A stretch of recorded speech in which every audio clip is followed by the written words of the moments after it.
Assalamualaikum warahmatullahi wabarakatuh. Nama saya Hikmayanto Hartawan. Saya dari jurusan Teknik Mesin Universitas Trisakti. Saya ingin menjelaskan tentang apa itu polimer, definisi jenis-jenis, dan lainnya mengenai polimer. Yang pertama itu ada definisi. Definisi dari polimer ini adalah polimer berasal dari bahasa Yunani, yaitu poli dan meros. Poli berarti banyak, sedangkan meros memiliki arti unit atau bagian. Polimer merupakan senyawa yang besar yang terbentuk dari penggabungan sejumlah atau banyak unit-unit molekul yang kecil. Unit molekul kecil pembentuk senyawa ini disebut monomer. Ini berarti polimer ini terdiri dari banyak monomer. Nah, polimer ini bisa tersusun dari beribu-ribu atau bahkan jutaan monomer yang disebut dengan senyawa makromolekul. Jenis-jenis polimer. Jenis-jenis polimer yang pertama itu polietilen. Kegunaannya, barang plastik yang digunakan sebagai packing minuman atau barang cairan. Yang kedua, polipropilen. Bahan plastik yang digunakan untuk dipakai pada packing makanan kering atau snack. Yang ketiga, polyphenylchlorine. Bahan plastik yang dipergunakan untuk packing botol minyak, daging, pipa air, dan jendela plastik. Yang keempat, oriented polystyrene. Sangat bening, kurang tahan panas. Yang kelima, high density polyethylene. Bahan plastik yang berwarna putih susu atau putih bersih. Yang keenam ada karet bahan, adalah karet yang berupa karet gelang bersifat transparan, kuat, dan elastis. Yang ketujuh ada low density polyethylene, bahan plastik yang digunakan untuk pelapis kaleng. Yang kedelapan polyethylene adalah polimer jernih dan kuat dengan sifat-sifat menahan gas dan kelembapan. Yang kesembilan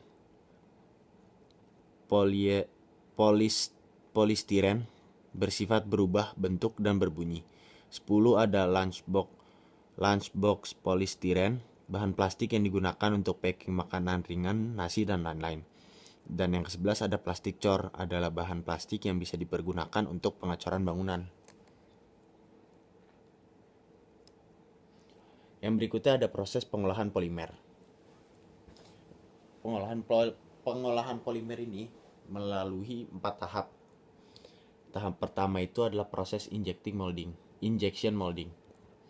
Termoplastik dalam bentuk butiran atau bubuk ditampung dalam sebuah hopper, kemudian turun ke dalam barrel secara otomatis karena adanya gaya gravitasi, di mana ia dilelehkan oleh pemanas yang terdapat di dinding barrel dan sudah meleleh diinjeksikan oleh skrup injeksi yang juga berfungsi sebagai plunger melalui nozzle ke dalam cetakan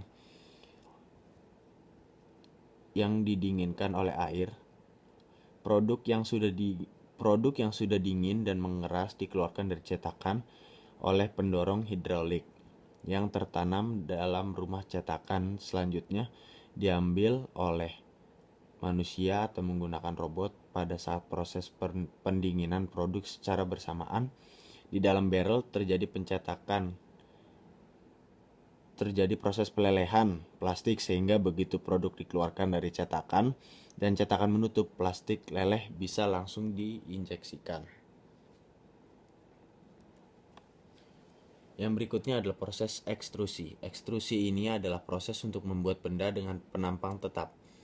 Keuntungan dari proses ekstrusi adalah bisa membuat benda dengan penampang yang rumit, bisa memproses bahan yang rapuh karena pada proses ekstrusi hanya bekerja tegangan tekan, sedangkan tegangan tarik tidak ada sama sekali. Aluminium, tembaga, kuningan, baja, dan plastik adalah contoh bahan yang paling banyak diproses dengan ekstrusi. Contoh barang dari baja yang dibuat dengan proses ekstrusi adalah rel kereta api. Khusus untuk ekstrusi plastik, proses pemanasan dan pelunakan bahan baku terjadi di dalam barrel akibat adanya pemanasan dan gesekan antar material akibat putaran skru.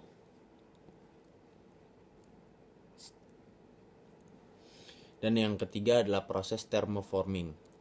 Thermoforming ini adalah proses pembentukan lembaran plastik termoset dengan cara pemanasan, kemudian diikuti pembentukan dengan cara pengisapan atau penekanan ke rongga mold. Plastik termoset tidak bisa diproses secara thermoforming karena pemanasan tidak bisa melunakkan termoset akibat rantai tulang belakang molekulnya saling bersilangan. Contoh produk yang diproses secara thermoforming adalah nampan biskuit dan es krim. Dan yang terakhir adalah proses blow molding.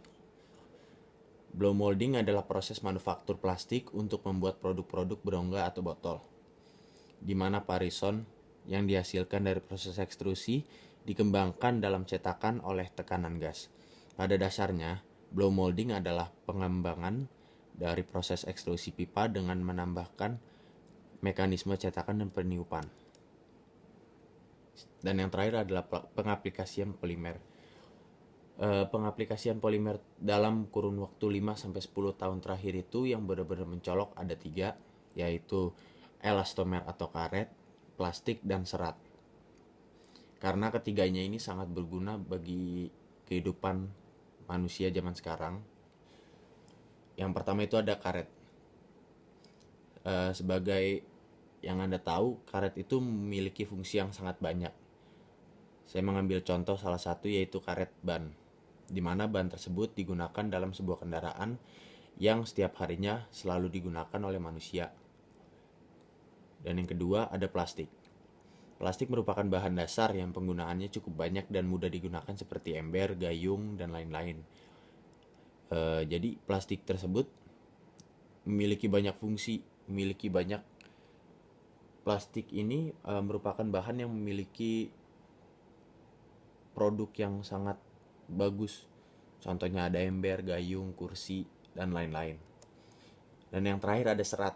Serat merupakan contoh pengaplikasian dari polimer yang ketiga dan berguna bagi kehidupan. Salah satu contohnya adalah keset.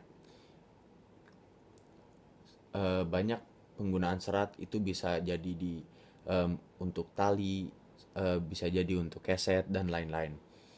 Jadi polimer ini sangat berguna bagi kehidupan sehari-hari, sangat berdampak positif bagi kehidupan sehari-hari. Cukup sekian presentasi dari saya, kurang lebihnya mohon dimaafkan. Assalamualaikum warahmatullahi wabarakatuh.